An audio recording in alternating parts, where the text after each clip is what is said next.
pues algo personal que me interesó mucho fue lo de la matrícula, que decía que anual eran 800 pesos. Pues no sé si ustedes se imaginan. 800 pesos. Dimensionan Sin embargo, Sí.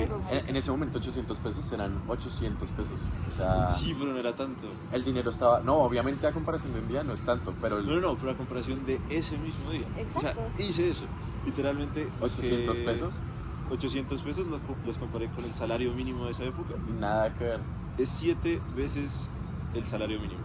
Pero la cuestión es, ¿saben cuántas veces es el salario mínimo de la matrícula hoy en día? ¿Cuántas veces? 18. 18 veces. 18 O sea, en ese momento eran 7 veces más del salario mínimo. Exacto. Hoy en día es 18. 18 veces 18 más del veces salario más. mínimo. O sea, es absurdo. O sea, Sí. eso es lo que hace una persona, ni siquiera anualmente, con su salario mínimo, ¿no? Sí. A mí me parece Impresionante. insólito que además tenían la capacidad de decir que los profesores no eran, o sea, no recibían como su mejor paga. O sea, Es 7 verdad. veces un salario mínimo una persona pagándolo. Me parece insólito y absurdo pensar que no es la mejor paga para un profesor, que es el que da las clases. Totalmente. Sí, la educación es muy costosa.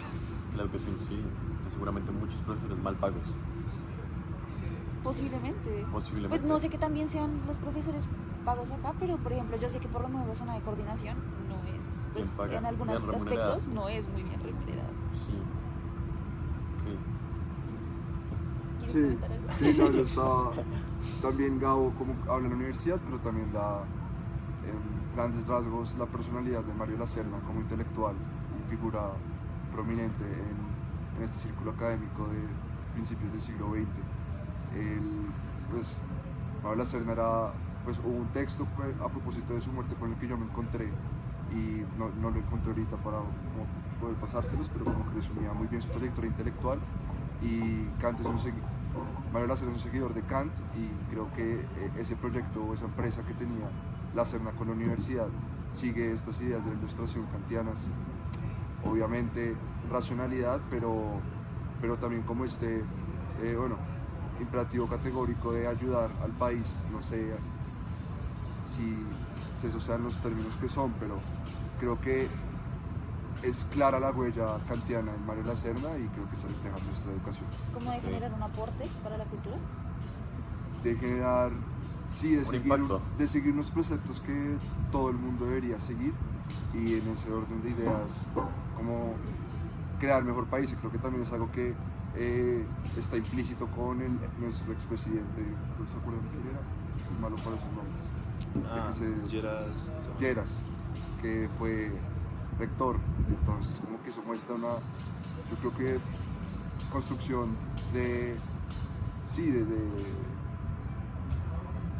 bueno, país o nación, no sé si es la palabra, pero sí de un centro educativo como el de Estados Unidos, que era también un modelo a seguir, ¿no? Que era ese modelo que se Ajá. querían traer para acá.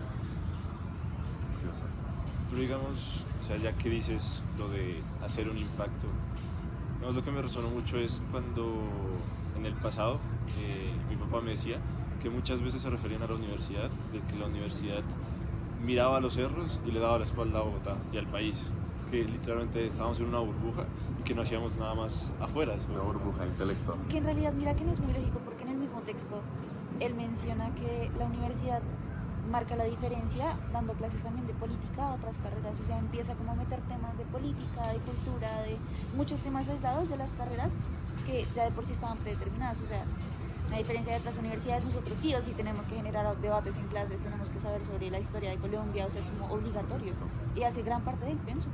Sí, pero es muy curioso ver, digamos, eso, cómo es una intención y cómo se fundó con esa intención de aportar, y que sin embargo la visión que se tiene hoy en día, porque sí, Exacto. es muy sesgada, porque seguramente si yo le pregunto a mis papás me van a decir lo mismo. Ajá. Y a mi abuelito yo le pregunté y él decía lo mismo, que en su principio era así, o sea, era un lugar que le daba la espalda a Bogotá, o sea, y era ya, o sea, una burbuja. Y hoy en día se sigue viendo así. Tú le preguntas a mucha gente que tal vez no esté en tu círculo social y te va a decir que es una burbuja por el lugar también en el que está implantado. Que ahí lleva Coincido. otra cosa, que es que inicialmente pues se fue tomando y se fue adaptando. O sea, nunca se pensó que iba a ser, digamos, lo que es hoy en día. No me imagino a Mario diciendo, uy, el C va a ser el C, o el de música va a ser como es, o el ML. Sí, o sea, sino en ese momento se fueron adaptando lo que hablábamos. tenían. Lo que ya se tenía, que era la cárcel de mujeres, que ahí empezó también, pues se fue adaptando el convento de monjas, y hacer el campito. Entonces fueron adaptando muchos edificios y de un momento a otro pues fue apareciendo más y ya fue más interventivo como el tema arquitectónico.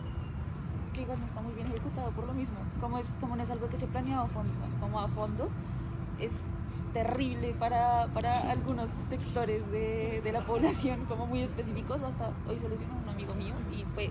Sobre este texto que hace Gabriel, me llama mucho la atención cuando él empieza a dar esa descripción de la universidad, cuando nos cuenta